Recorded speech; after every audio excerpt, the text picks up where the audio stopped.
Really just had a team meeting today. Guys are finishing up their walkthroughs. And what they do with the walkthroughs, they go through about 10 to 12 plays. Special teams goes first, and then offense and defense, and they just clean things up. They do that in the ITC inside, so that's always a good thing. And then we kind of preview the next opponent, just their base structure, some of the base things we might do, alignment-wise or scheme-wise, just to give the guys a heads up going into next week. So that was good. And really to go back to the team meeting, it was really much what I said yesterday. We thought we were in a good spot. Coming out of halftime, it was 10-10. Obviously, that big drive by the offense and that miraculous play by Justin to get in the end zone there. I thought we used the clock well, working into that 2-minute drive. Worked into it to 3 minutes, and we really did a nice job of burning that clock all the way down the way we wanted to create that touchdown with really no time to play. Obviously, we kicked and covered there. They got a little bit of a return there, a little bit more than more than we wanted. And then they had a Hail Mary there. So that Hail Mary line for them really isn't that deep, but obviously Goff's got a big arm, and he threw it there. So we got to do a better job of knocking that ball down at the end there. But so that's how we ended the first half. Came out in the third quarter and really did a nice job. Scored, come out on defense, got a 3rd and 1.5, I guess it was. And we threw a pressure in there, got a nice TFL. That was nice. Offense came down and scored on a subsequent drive. Really nice play design in the red zone with that roll, with the I'm not going to name the name of it, but it was really, really nice. And then, then we had a 5-and-out on defense, which was good. Got them into a 3rd and extra long. And we came back and we threw that midfield shot, the logo shot from the midfield to Cole on that second one. So that's how we got 14-0 in the third quarter. Really nice.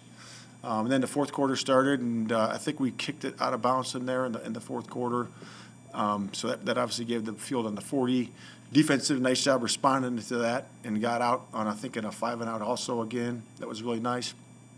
And then really working from there, we had some issues. We had a couple issues there that we have to clean up, and that's what we went through in a team meeting. I showed basically in a team meeting, I showed the guys the whole third quarter, those plays, the third down stops and the big touchdown throws and all that, and then working into that fourth quarter, how we can play it a little bit better. How we can be smarter, how we can do a better job of functioning as a group. And really it started with, Kyler coming off the edge. He came off the edge, did a nice job. We were free, and we got to just learn and discern a little bit when you're at the quarterback's face of how you do that.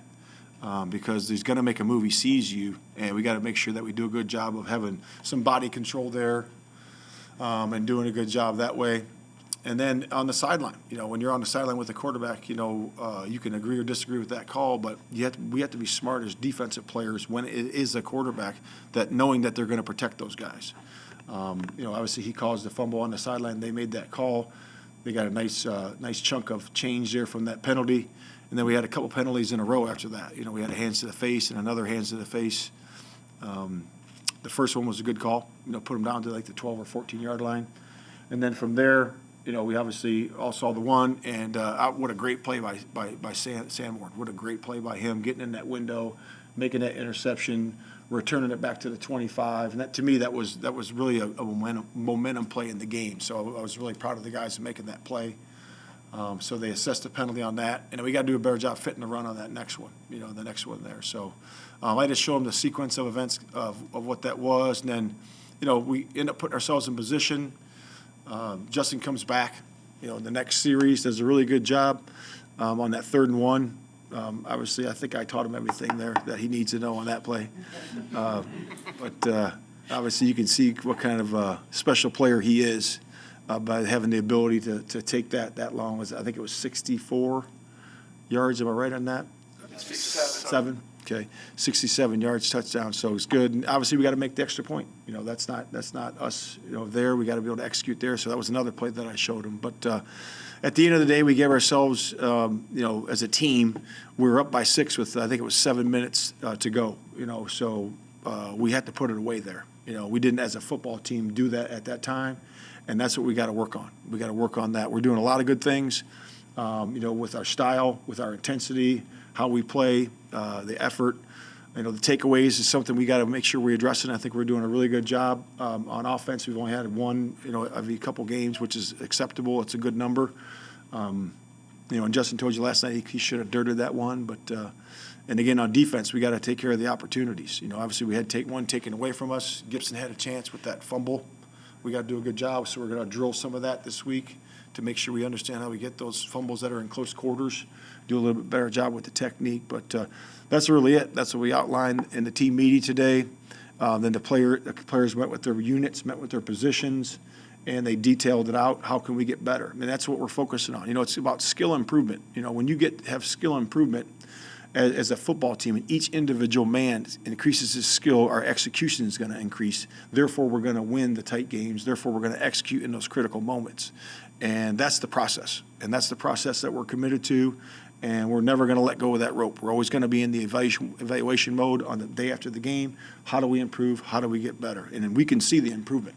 As coaches, as players, we can see it. And we are just taking a step. We just got to improve in all aspects of the game and continue to finish off these games the right way. With the fourth quarter offense, you had 4 empty possessions in the quarter. What do you make of that? A couple of them playing from ahead, the last one obviously playing from behind. What was discombobulated in that? Yeah, I mean, it just comes down to be able to execute in that moment. We got to do a good job of executing. If we get to third down, or even if we get to fourth down, we got to be able to execute in those moments there. And then on defense, we had a 3rd and 9 where we didn't execute. We didn't play good enough man coverage in there. The pressure wasn't tight enough, wasn't fast enough, didn't hit the quarterback on that particular one, and it wasn't good enough. So again, it comes down to execution. All we have is the TV copy here, but it looks like they're bringing 5 against your 5. Does the ball was there someone open downfield? Does the ball need to be out? What's the right way? Yeah, it was just man-free coverage. They had a guy hugging up on the tight end. That tight end blocked out on the defensive end, and then he hugged up on it. So there was pressure there. We got to do a better job protecting on that particular one. But it's all about being able to just sit back there and deliver the ball, and it comes down to protecting them too. Why is it so much more difficult to execute in like the fourth quarter in these games ahead or behind than it is previously in the game when you were executing? Yeah, I would just say that it's the operation. We got to do better on defense, operating in those moments, and you got to do a better job on offense. We got to keep practicing that and do a better job of executing in those moments.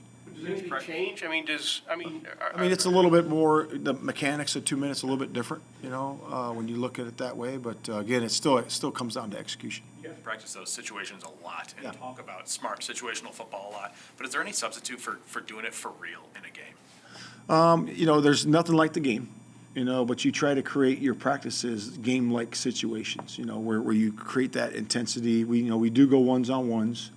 During training camp, when we do those situations, 3rd down, 2 minute, it's never 1s versus 2s. So we try to create that environment for them. Do you expect Herbert to miss any time of the injury? We'll do injuries on Wednesday, but we'll see. We'll see where he is. So on that 3rd down, the 44-yarder, what does Jalen have to do better on that play? Just stay connected. Keep his feet moving. Stay with the guy. Keep his feet moving in that moment. How much do you think the oblique hindered him? Yeah, we don't make excuses. He was out there playing. We got to play.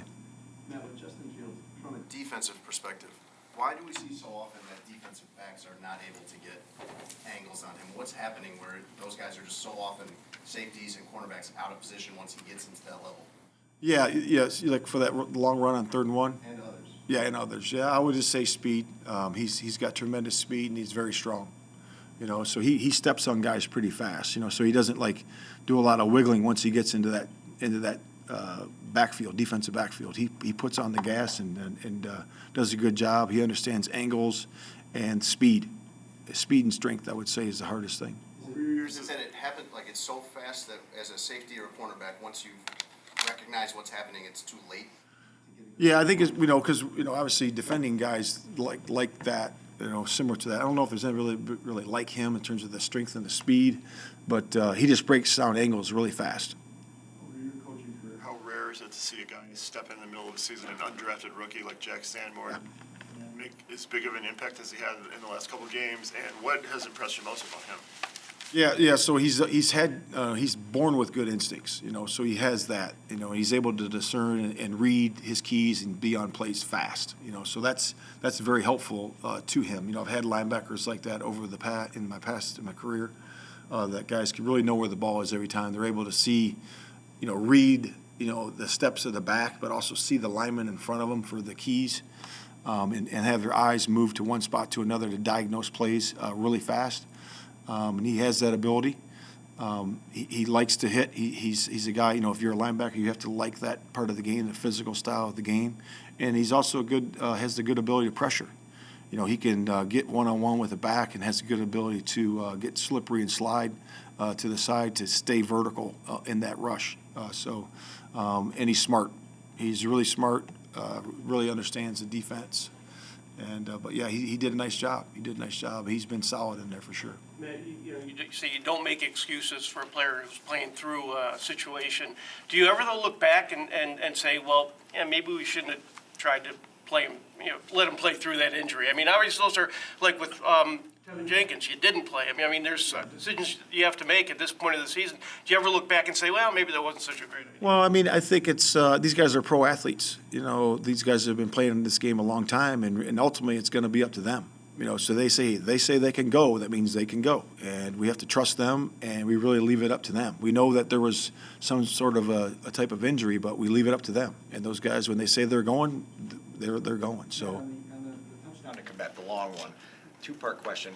What do you like about the way that play was designed and run? And from a defensive lens, what created so much confusion for them that allowed him to? Yeah. We have a bunch of ways to run those types of plays. I mean, we have several. I mean, probably more than 15 ways to run those types of plays. With different looks and different motions, and those are plays that have been around. I mean, they've been around the league. From the Shanahans, Kubiaks, all the guys that have designed these plays from the beginning. And they're hard to defend because you're looking at defending, what you think is going to be a post, a wheel or whatever that might be, and all of a sudden now it's running a post corner, all the way across the field. That's going to be caught 45 yards on the other side of the numbers. So if you're not tying in different people into that coverage, those are very difficult because if it is man, for example, I know that they were confused and got sideways on the coverage a little bit, but if you're in man, this guy's still running away from you. So running away from your leverage point. So you got to do some things in there that you can defensively that can help yourself. You said you were going to expand the package for Chase, and he didn't. Yeah. He kind of took the snaps dipped a little bit. What was the reason for that? Yeah, I think it was 19 snaps. I think he had 2 targets on the day. But, a lot of times it's, he's the primary and they're covering that. You go to the secondary, So, we visited, Getsy and I visited about that this morning, and that's pretty much what it was. So, yeah. Matt, you mentioned some of the penalties. We had the hold on Braxton Jones, the second hands to the face on Jalen, and then the thing out of bounds. Do you think there needs to be increased accountability for referees when they make these kind of bad calls? Because, players make mistakes, they can get fined. Should there be some sort of accountability for referees? Yeah, I mean, I don't think that's really my question to answer. I think that I'm here to coach the team, but I would say this, that there's things in the game that happen. And we as players and coaches have to overcome adversity. Adversity comes in many ways, as I said yesterday. And you as a football team have to look each other in the eye and say, okay, that's that. Okay, now let's move forward and let's overcome this adversity through execution. And at the end of the day, guess what? We still, at the end of the day, it was 7 minutes. We were leading, and we should have closed the deal, and we got to get that done. So we got to make sure we're squared away with that. Last one, Pat. When you first interviewed here and when you took a look at the Bears' job and analyzed what was here, having Justin as a potential franchise quarterback, obviously he wasn't there yet. What does that do for the attractiveness of the job and for the ceiling when you're analyzing, what do we have here before? Yeah, I mean, I think it's appealing, when you're looking at different types of places to go, you take spots for that reason. And the number one spot you look at is quarterback. And you study and look at that, and I love what I saw. And I'm loving what I'm seeing even more since I've been here for this amount of time. What specifically did you like? Just what I'm seeing now. The athleticism, the toughness, the grit, the ability to make special plays, and he's done that.